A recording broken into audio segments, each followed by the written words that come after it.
ان گمشدہ تہذیبوں کو ہم کیسے اپنائیں, ان جبر کے خداؤں سے ہم کیسے نبھائیں, ان ظالموں کی نوکریاں اب ہم سے نہیں ہوتی. ہماری گفتگو تو اب باغی ہے, ہماری سوچ انقلابی ہے. ظلمت کے ان دیوتاؤں کو آپ دیکھیے گا ایک دن ہم ہی گرائیں گے. ہم بچے نہیں جو کھلونوں سے بہل جائیں گے, ہماری سوچ ہماری باتیں آپ سنیں گے تو دہل جائیں گے. تو یہ جو سوچ اور باتیں سن کے دہل جائیں گے, یہ بچوں کو جو ٹریننگ ہے یہ حکیم صاحب نے دی, حکیم محمد سعید صاحب نے. اور مجھے بھی تھوڑی خوش نصیبی حاصل ہے, میں باقاعدہ طور پہ نونیہال اسمبلی کا ممبر نہیں رہا, یا میں نے اس روسٹرم پہ شاید آ کے تقریر نہیں کی, لیکن میں نے بہت سی نونیہال اسمبلیز جو ہے اٹینڈ ضرور کی, اور جو میں حاصل کر سکتا تھا وہ میں نے کیا.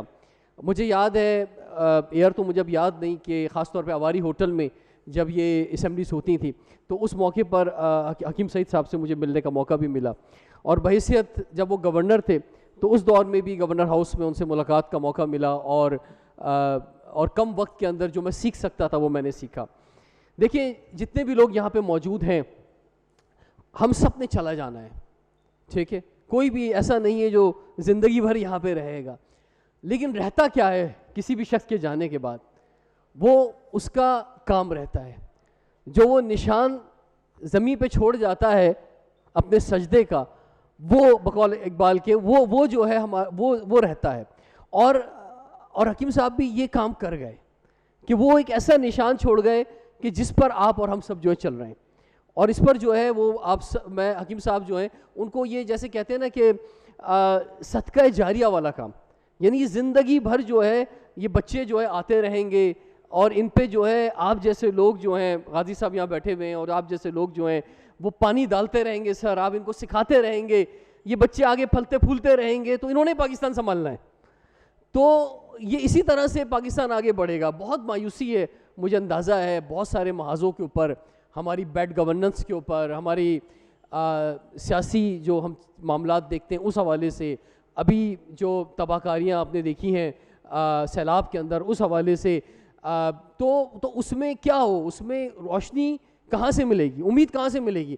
یہ چھوٹا ملک نہیں ہے, یہ 22 کروڑ کا ملک ہے, یہ 3 کروڑ کا شہر ہے. کتنے لوگ امیگریشن لے لیں گے, کتنے لوگ باہر چلے جائیں گے, ہم سب نے یہیں رہنا ہے. تو یہاں رہنا ہے تو پھر فیصلہ کرنا ہوگا کیسے رہنا ہے, اگلی نسلوں کے بارے میں سوچنا ہوگا کہ انہیں کیسا پاکستان دینا ہے. اور اس کے لیے یقین جانیں, یہاں میں اپنے سینئر سے بھی کہوں گا, اپنے ساتھ کے لوگوں سے بھی کہوں گا, اور اپنے جو بچے ہیں ان سے بھی کہوں گا کہ ہم ایک نسل نے یقینی طور پہ قربانی دینی ہوگی. اور جو لوگ جس جگہ پہ بیٹھے ہوئے انہیں بھی احساس دلانا ہوگا. بلکہ میں اکثر پروگراموں میں کہتا ہوں کہ 1947 میں ہمیں جو ہے وہ انگریزوں سے آزادی ملی, اور اس کے بعد کچھ ہمارے اور آپ کے جیسے انگریز ہم پہ نازل ہو گئے. انہوں نے کہا کہ جس طرح سے انگریز نے اس پوری قوم کو غلام بنایا ہوا تھا, اس طرح اب ہم ان کرسیوں پر بیٹھ کے باقی قوم کو غلام بنائیں گے, اور ہمارے لیے الگ ملک ہوگا, ہمارے لیے الگ نظام ہوگا, ہمارے لیے الگ طریقہ کار ہوگا, اور باقی پورے ملک کے لیے الگ نظام ہوگا. تو یہ جو 2 پاکستان 3 پاکستان ان لوگوں نے کریٹ کیے, جو ہم جاگیردار اور وڈیرانہ نظام ختم نہیں کر سکے, جو ہماری قومی زبان ہے اردو, ہم یہ فیصلہ نہیں کر سکے کہ جناب اس کو کیسے نافذ کرنا چاہیے. ہم جو ہیں یعنی کہ بہت افسوس کی بات ہے کہ آج بھی اس کنفیوژن کا شکار ہیں. حالانکہ دنیا پتہ نہیں کہاں سے کہاں نکل گئی بڑے فیصلے کر کے, جاپان کی مثال ہمارے سامنے. تو بس میں مختصراً یہی کہوں گا کہ آپ جیسے لوگ جو ہیں, غازی صاحب, سعدیہ صاحبہ, آپ لوگ لیڈ کریں, اور ہم سب جو ہیں آپ کے پیچھے ہیں. اور دیکھیں کوئی بھی عمل یہ ہوتا ہے کہ اس کو آگے بڑھایا جائے, کوئی بھی چیز آگے بڑھے. میں نے جب 2005 میں یوتھ پارلیمنٹ قائم کی, میرا ٹی وی شو آتا تھا کیفے ویژن کے نام سے, لڑکے لڑکیاں ریسٹورنٹ میں بیٹھے ہوتے تھے, ان میں ڈیبیٹ ہوتی تھی. تو میرے خیال سے مجھے لگتا ہے کہ میرے پیچھے بھی جو ذہن میں یوتھ پارلیمنٹ کا خیال تھا وہ اسی ہمدرد نونیہال اسمبلی سے تھا. یعنی اگر میں یوتھ پارلیمنٹ کے بارے میں کہوں کہ یوتھ پارلیمنٹ جو آج قائم ہے, جس کے 14,000 ایلومنائز ہیں ہمارے, ہر سال تقریباً 2-3 ہزار ممبر بنتے ہیں, ابھی بھی 3-4 ہزار ممبر پورے پاکستان ورکنگ کے اندر ہیں. تو وہ جو ہے وہ اسی کی اگلی شکل ہے.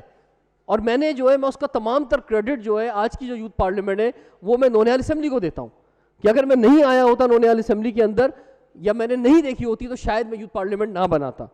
تو آج جو ہے مجھے امید ہے یہ نونہال اسمبلی سے بچے نکل کر یوتھ پارلیمنٹ میں آئیں گے اور پھر نیشنل پارلیمنٹ میں جائیں گے. ٹھیک ہے, یہ کسی اور لوگوں کے لیے نہیں ہے, یہ ملک آپ نہیں چلانا ہے, تو آپ نہیں پھر نیشنل پارلیمنٹ کے اندر جانا ہے. تو مجھے امید ہے یہ سلسلہ آگے چلتا رہے گا. حوصلہ ڈوبتے موسم کا بڑھا دیتا ہے, پھول شاخوں پہ وہ بروقت کھلا دیتا ہے.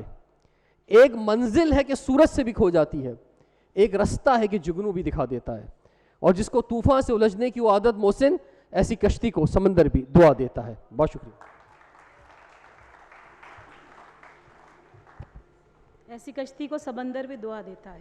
بہت خوب. اب میں دعوت دوں گی بابر نعمان صاحب کو, ہمارے درمیان موجود ہیں. ان کا میں مختصر انٹروڈکشن کرا دوں. ہمارے ساتھ یہ ہمدرد نونہال اسمبلی کا حصہ رہے 1995 سے 2000 تک, اور اس وقت یہ associate director soft where services کے طور پہ کام کر رہے ہیں. کراچی یونیورسٹی سے انہوں نے انڈسٹریل ڈیزائننگ میں بیچلر کیا ہے, اور گزشتہ 15 سال سے یہ اپنے پروفیشن میں کامیابی کے ساتھ اپنے فرائض سر انجام دے رہے ہیں. آپ سب کی بھرپور تالیوں میں بابر نعمان.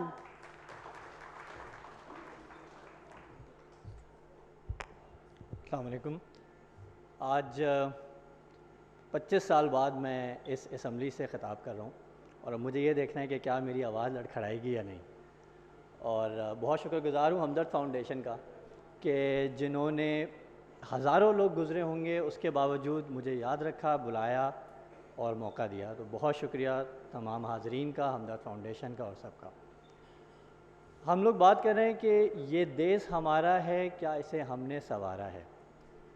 اس سوال میں میرے لیے 2 سوال نکلے کہ کیا میں نے اس دیس کو اپنا سمجھا, کیا میں نے یہ سمجھا کہ یہ دیس میرا ہے, اور دوسرا پہلو کیا ہم نے اسے سنوارا ہے.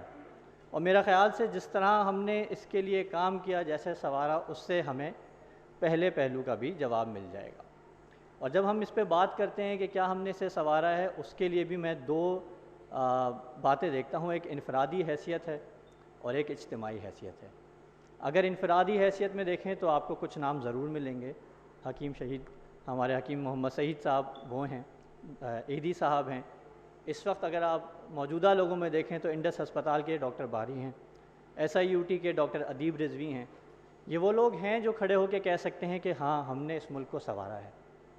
اس کے علاوہ اگر میں بحیثیت قوم اجتماعی طور پہ اگر بات کروں کیا ہم نے اس ملک کو سنوارا ہے, تو کراچی آج دنیا کے بدترین شہروں میں شامل کرا دیا ہم نے. امیزون نے ابھی 30,000 کے قریب ہمارے سیلرز بند کر دیے ہیں. اس لیے بند کیے کہ وہ فراڈ کر رہے تھے یا جو بھی کوئی ناقص چیزیں بیچ رہے تھے. تو بحیثیت قوم اگر ہم بات کریں تو ہم نے اس ملک کو اس طریقے سے سنوارا ہے. ابھی جب پینڈیمک ہٹ ہوا ہے 2019 اور 20 میں, تو ہر ایک چیز, اسپیشلی اگر میں IT انڈسٹری کے حوالے سے بات کروں تو وہاں پہ ورک فرام آفس یعنی کہ دفتر سے کام کرنا اور ورک فرام ہوم یعنی کہ گھر سے کام کرنا پہلے بھی ہوتا تھا, کیونکہ یہ نوعیت ایسی ہے اس کام کی کہ ہم گھر سے کام کر سکتے تھے. پینڈیمک آئی تو اس کے بعد بہت سارے لوگوں نے گھر سے کام کرنا شروع کیا, اور پھر ایک تیسری اصطلاح نے جنم لیا, ناٹ ورکنگ فرام ہوم. اس کا مطلب ہوا کہ وہ گھر سے کام بھی کر رہے ہیں لیکن کام نہیں کر رہے. اب پاکستان کی تباہی کے لیے اگر ہم بات کریں تو ہم بہت آرام سے حکومت کو, ارباب اختیار کو, لوگ جو کہ طاقت میں ہیں ان کے اوپر الزام ڈال سکتے ہیں. بہت آسان راہ فرار ہوتی ہے کہ ہمیں موقع نہیں ملا, ہمیں حکمران ایسے ملے, ہمیں ماحول ایسا ملا کہ جس میں ہم کچھ نہ کر سکے. اور جب ہمیں ماحول ملا کہ ہم نے گھر سے کام کیا تو ہم نے ناٹ ورکنگ فرام ہوم کو چوز کیا, جس میں ہوتا کیا ہے کہ ایک شخص دوپہر 12 بجے اٹھتا ہے, بغیر منہ ہاتھ دھوئے بیٹھتا ہے, 15-20 منٹ کی ایک اس نے میٹنگ اٹینڈ کر لی. اس کے بعد پھر اس کو ظاہر ہے بچے ہیں تو ان کو اسکول لینے جانا ہے, ظاہر ہے اس کو نماز بھی پڑھنی ہے, ظاہر ہے اس کو کھانا بھی کھانا ہے. اس کے بعد شام ہو گئی تو چونکہ اب ہماری نسل تو وہ ہے جس نے فیس بک دیکھا ہے, تو اس نے دیکھا ہے کہ بھائی 9 سے 5 کام کرنا ہے. آپ اس لیے نہیں پیدا ہوئے کہ آپ کام کریں, بل دیں اور جو ہے بس وہ زندگی کا اختتام. آپ کا کام ہے پہاڑوں پہ گھومنا. اب مسئلہ یہ ہے کہ آپ یہ جو دیکھ رہے ہیں وہاں پہ کہ 9 سے 5 کام کرو, پھر پہاڑوں پہ گھومنے چلے جاؤ, سمندر پہ گھومنے چلے جاؤ, یہ کس قوم کے دیکھ رہے ہیں آپ؟ اس قوم نے اپنے ملک کے لیے کیا کیا؟ کیا وہ قوم دوپہر 12 بجے اٹھتی ہے؟ وہ قوم صبح 5 بجے اٹھتی ہے. اس کے بعد وہ اگر 9 سے 5 کام کرتی ہے تو اس سے پہلے وہ بہت کچھ کر چکی ہوتی ہے, اس کے بعد وہ کچھ کر کے سو چکی ہوتی ہے. ہم تو سوتے ہی رات 2 بجے. تو اگر ہم اس ملک کو سنوارنے کی بات کر رہے ہیں اور ہم یہ دیکھ رہے ہیں کہ جی میرے سیاستدان، میرے ارباب اختیار، میرے طاقتور لوگ انہوں نے یہ نہیں کیا، تو پہلے میں اپنے اندر جھانکوں گا کہ میں نے اس ملک کے لیے کیا کیا. اور اگر کوئی یہ سوچتا ہے کہ ایک واحد میرے کرنے سے کیا ہو جائے گا، تو یہ جو میں نے شروع میں نام لیے یہ سارے انفرادی لوگ تھے.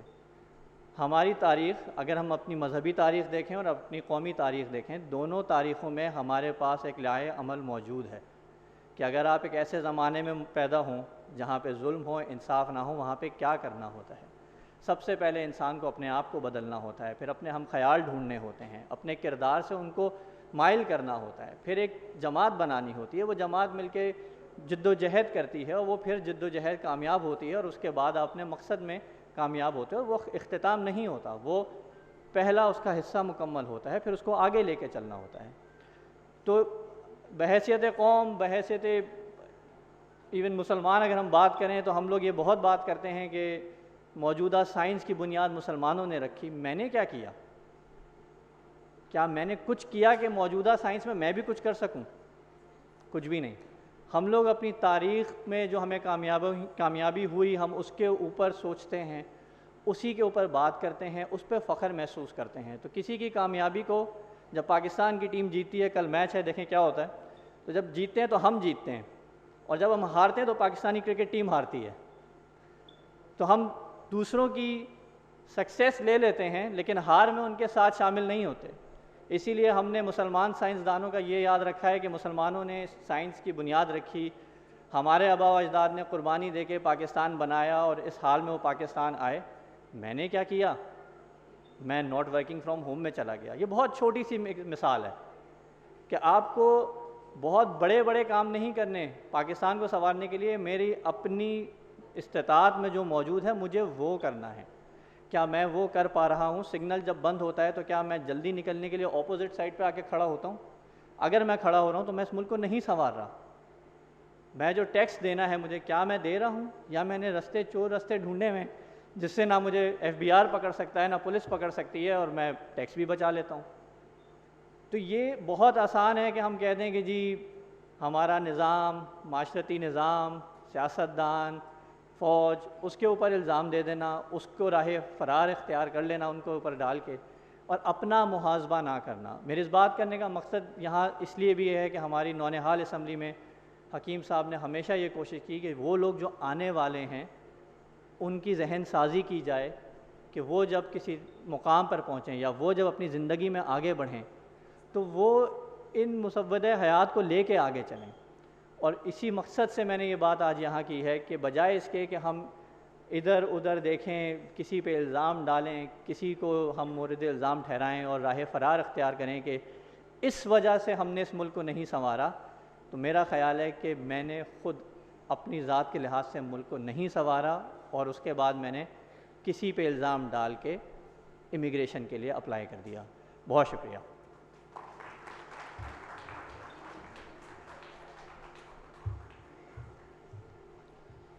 بہت خوبصورتی سے اپنے خیالات کا اظہار کر رہے تھے بابر نعمان صاحب. اور اب میں دعوت دوں گی اسلام آباد سے ہمارے سابقہ نونہال اور آج کے نوجوان پروفیشنل ہیں، مینیجنگ ڈائریکٹر ہیں ایک نجی کالج میں. اس کے ساتھ ساتھ آپ کو پڑھانے کا بہت زیادہ شوق ہے، لیکچر اور سیمینارز وغیرہ منعقد کراتے ہیں، موٹیویشنل اسپیکر ہیں، اور پہلی مرتبہ یہ 2002 میں ہمدرد نونہال اسمبلی کا حصہ بنے اور یہ سفر انہوں نے 2010 تک جاری رکھا. آپ سب کی بھرپور تالیوں میں دعوت دوں گی احسن نصیر صاحب کو.